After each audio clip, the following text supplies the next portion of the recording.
Hello welcome back to my channel me miss అమ్మ కథలు. ఈరోజు మనం నేర్చుకోబోయే కథ పేరు స్వర్ణముఖి స్వేచ్ఛా గీతం. పూర్వం ఒక అందమైన అడవిలో ఒక చిన్న పక్షి ఉండేది. దాని పేరు స్వర్ణముఖి. ఆ పక్షి పాడితే అడవిలోని జంతువులన్నీ మైమరచి వినేవి.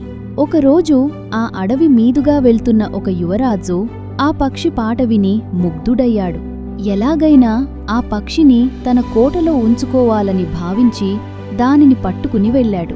యువరాజు ఆ పక్షి కోసం ఒక నిఖార్సైన బంగారు పంజరాన్ని చేయించాడు. అందులో రత్నాలు పొదిగిన గిన్నెలు, అమృతంలాంటి పానీయాలు, ఖరీదైన ధాన్యాలు ఉంచాడు. పక్షికి ఏ లోటు రాకుండా చూసుకున్నాడు. కాని స్వర్ణముఖి మాత్రం పాడటం మానేసింది. అది రోజురోజుకు నీరసించిపోసాగింది. యువరాజు అడిగాడు, స్వర్ణముఖి, నీకు రాజభోగాలన్నీ ఇస్తున్నాను కదా, ఎందుకు పాడటం లేదు? ఎందుకు విచారంగా ఉన్నావు అని. దానికి ఆ పక్షి మెల్లగా ఇలా అంది, రాకుమారా, ఈ బంగారు పంజరం కంటే నా అడవిలోని పచ్చని చెమ్మే నాకు మిన్న. ఈ రత్నాల గిమ్మెలోని ధాన్యం కంటే స్వేచ్ఛగా ఆకాశంలో ఎగురుతూ ఏరుకునే గింజలే నాకు రుచినిస్తాయి. గాలిని తాకని రెక్కలు, ఆకాశాన్ని చూడని కళ్ళు పాటను మర్చిపోతాయి. యువరాజుకు ఆ మాటలతో జ్ఞానోదయమైంది.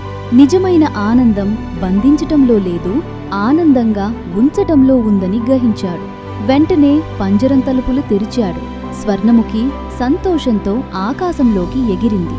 ఆ క్షణం అది పాడిన పాట కోట అంతా మారుమోగింది. ఆ పాటలో మునుపెన్నడూ లేని ఒక అందమైన మాధుర్యం ఉంది. అప్పటినుండి స్వర్ణముఖి ప్రతిరోజు కోట కిటికీ దగ్గరకు వచ్చి ఒక పాట పాడి మళ్లీ స్వేచ్ఛగా అడవిలోకి ఎగిరిపోయేది. కథలోని నీతి: స్వేచ్ఛ కంటే విలువైన సంపద మరొకటి లేదు. బంధించి ఉంచే బంగారం కంటే స్వేచ్ఛగా ఇచ్చే ప్రేమే మిన్న. నా కథలు మీకు నచ్చితే లైక్ చేసి షేర్ చేయండి. మరిన్ని కథల కోసం సబ్స్క్రైబ్ చేసుకోండి. Thank you for watching.